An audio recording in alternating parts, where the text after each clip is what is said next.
ওনার হচ্ছে ফুসফুসি ক্যান্সার, ঠিক আছে। ট্রিটমেন্টের জন্য অনেক জায়গায় যাওয়া হয়েছে।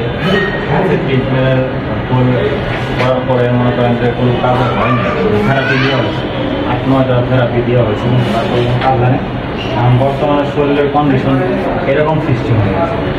অবশেষ এই আঙ্কেল ছিল, উনি বলছে যে আমি এখানে চিকিৎসাটা হয়েছি, আমার একটা পুলিশ অফিসারে চাকরি করে, ওনার ফ্রেন্ড আর ওনার তুলায় এখানে যোগাযোগ করে আসা, হুইল চেয়ার মানে শুয়ে নিয়ে আসছি। কোথা থেকে আসছেন? আমরা আসছি হলো টাঙ্গাইল মির্জাপুর থেকে, গ্রামের অন্তর। এর পূর্বে ওনাকে কোথায় কোথায় চিকিৎসা করিয়েছেন? ঢাকা। কয়টা কেমো নিয়েছেন ওনার? কেমোথেরাপি কয়টা দেওয়া হয়েছে? কেমোথেরাপি সম্ভবত 4টা, কেমোথেরাপি। আর রেডিওথেরাপি 5টা, এই 9টা। শ্বাস নিতে কোনো কষ্ট হয়?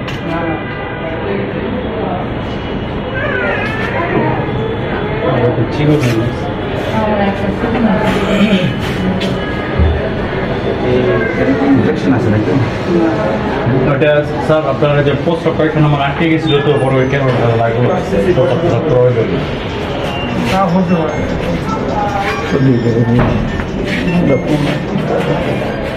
পোস্ট অপারেশন একদম বন্ধ হয়ে গেছে।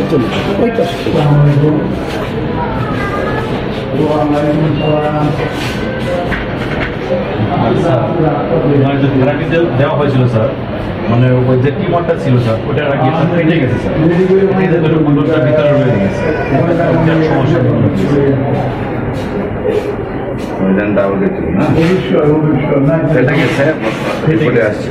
সমস্যা থেরাপি দিয়ে ফেটে ফেলেছিল, মানে একটা টিউমারথেরাপি দেওয়া হয়েছিল, 5টা রেডিওথেরাপি দেওয়া হয়েছিল। পরে রেডিওথেরাপি দেওয়ার পরে এই অবস্থাটা হয়েছে, মানে পাউডা একদমই হয়ে গেছে, মানে একদম শেষ হয়ে গেছে।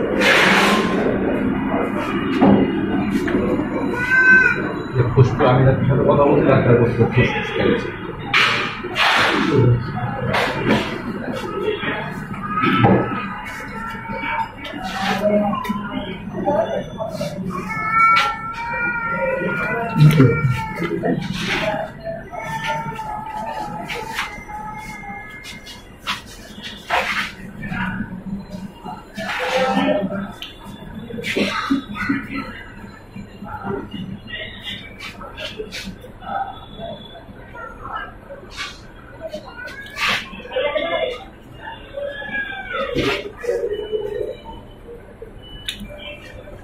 ডাক্তার এসএম সরোয়ার ক্যান্সার গবেষক, দেশের বিভিন্ন স্থান থেকে আসা তার চেম্বারে রুগী দেখছেন।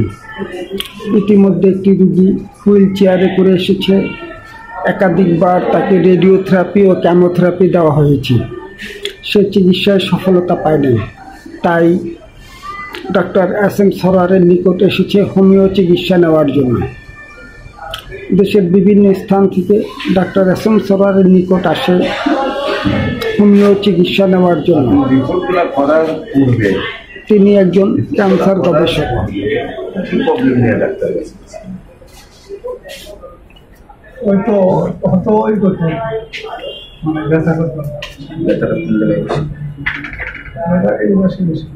আপনি কোনো আঘাত পাইছিলেন? বড় কোনো আঘাত পাইছিলেন?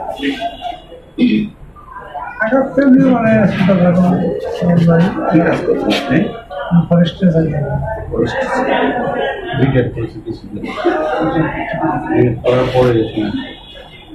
ঠিক আছে, ইনশাল্লাহ সুস্থ হয়ে যাবেন।